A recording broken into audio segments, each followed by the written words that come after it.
اب میں کچھ باتیں آپ کے توسط سے، آپ کو تو میں نہیں کچھ بتا سکتا ہوں نا، مگر آپ کے توسط سے کر سکتا ہوں کہ آپ اور ہمارا ایک طرح سے ساتھ اس لحاظ سے بھی کہ آپ بھی لکھنا پڑھنے والے لوگ ہیں، ہم بھی لکھنے پڑھنے والے لوگ ہیں، قلم کی طاقت. تو جب میں چیف جسٹس بلوچستان کا جب بنا تھا تو ایک ہمارے جج تھے، لمبے چوڑے وہ بہت لمبے لمبے جملے بناتے تھے، ختم ہی نہیں ہوتا تھا کہ بھئی میں سانس لوں، کس جگہ میں رکوں، کسی کا کامر آئے گا، کسی کا فل سٹاپ آئے گا. یہ سمجھ نہیں آیا. میں کہا ان کو میں کیسے بتاؤں. میں نے کہا یہ میں کچھ کہوں گا تو کہیں گے اس کو کیا پتہ ہے. میں نے ہاؤس آف لارڈس کا ایک ججمنٹ، بڑا کمپلیکیٹڈ ججمنٹ تھا، شپنگ میٹر پہ تھا، تو بہت ہی ٹیکنیکل میٹر تھا. اس میں ایک جملہ مجھے یاد ہے، اس میں دا شپ سیلڈ 3 الفاظ پہ جملہ تھا. تو خیر وہ ہم لوگ آپس میں، ہمارے جماعت صاحب نعیم صاحب کا یہ جوک بن گیا کہ جب میں نے کہا یہ دیکھیں یہ کیسا ججمنٹ لکھا ہے. اس طریقے سے میں ان کو بتانا چاہ رہا تھا کہ یہ دیکھیے چھوٹے جملے بھی آپ، اور یہ انگریز لکھ رہا ہے، یہ ہاؤس آف لارڈز لکھ رہا ہے، یہ فائز عیسیٰ نہیں آپ کو بتا رہا ہے. تو خیر تو اسی اب حال میں کم از کم نہیں تھا، لیکن میں نے بہت کچھ سیکھا. اب آپ کوئی داڑھی والی بات نہ کریے. میرے صاحبزادے کو پڑھنے لکھنے کا بہت شوق ہے، وہ خیر مجھ سے زیادہ میرے خیال میں انگریزی وغیرہ میں ماہر ہے. وہی کتاب پڑھ رہا تھا، first you right a sentence. یہ کتاب تمہارے لیول پہ ماسٹر ان فلسفی، تم یہ کتاب پڑھ رہے ہو. میں نے ذرا سا اس کا مذاق کیا، تو پھر میں نے لی اس سے، اور میں نے اس سے بہت کچھ سیکھا، کیسے ایک جملہ کیسے لکھنا چاہیے.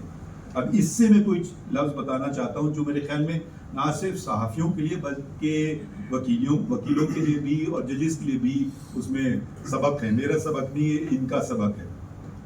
یہ میں اسی کتاب سے لے رہا ہوں. Good writing is done with a cold eye but an open heart. ترجمہ کچھ شاید یوں ہوگا، اچھی تحریر کے لیے ٹھنڈی آنکھ اور کھلا دل چاہیے. Make each word count.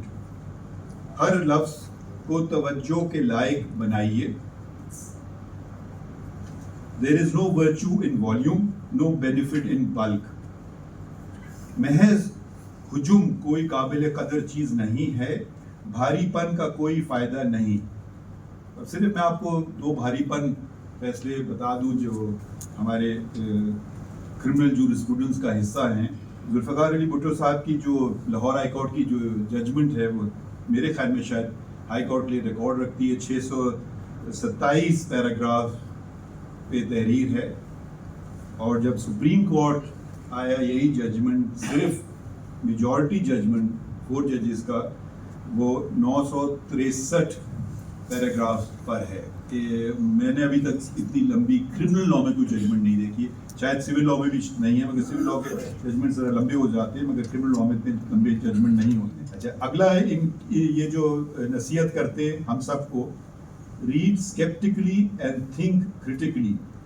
پڑھیے شک کے ساتھ اور سوچیے تنقیدی ذہن کے ساتھ. پھر اگلا، to write well you need to read and audit your own words. اچھے لکھنے کے لیے پڑھنا ضروری ہے اور اپنے الفاظ کا حساب کتاب ضرور کریں. آپ سے خود ہی کریں گے تو آپ دیکھیں گے بھی اس کو. جو شروع میں نے بات کی تھی دا شپ سیلڈ والی، full stop like lungs need air. پھیپھڑوں کی طرح فل سٹاپ کو بھی ہوا چاہیے، مطلب ذرا رک جائیے. تو بس یہ کچھ چیزیں میں نے آپ سے شیئر کرنا تھیں، اور آپ لوگوں کا میں بہت بہت شکریہ ادا کرنا چاہتا ہوں کہ آپ نے ہمیں اس قابل سمجھا کہ آپ کو حلف دے، اور یقیناً آپ اپنے حلف کی پاسداری کریں گے. بہت بہت شکریہ. میں نے ایک آرٹیکل لکھا تھا 25 دسمبر کو، جو کہ حضرت عیسیٰ کی عیسائی سمجھتے یوم ولادت بھی ہے. تو یہ تھا وہ آرٹیکل ڈان میں، trial of Jesus Christ the negation of justice.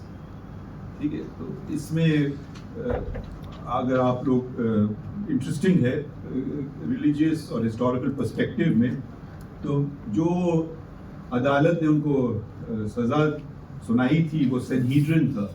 وہ ریبائز کا کورٹ ہوتا تھا. اس کا جو ہائی پریسٹ تھا اس کا نام تھا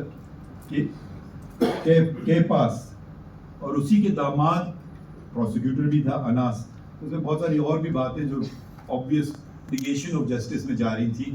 جب میں نے یہ لکھا اور یہ جب ذوالفقار علی بھٹو کا یہ ججمنٹ ہم نے اناؤنس کیا تو ایک فارنر نے مجھ سے کہا, کرسچن فارنر نے, can you please revisit that decision also.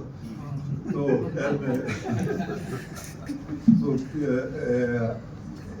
کہاں سے کہاں باتیں جاتی ہیں. اچھا اب پاکستان کی سپریم کورٹ کر میں اس کو تعریف دوں گا, شاید اس میں تنقید کا عنصر ہو مگر میں اس کو تعریف کے زمرے میں لوں گا.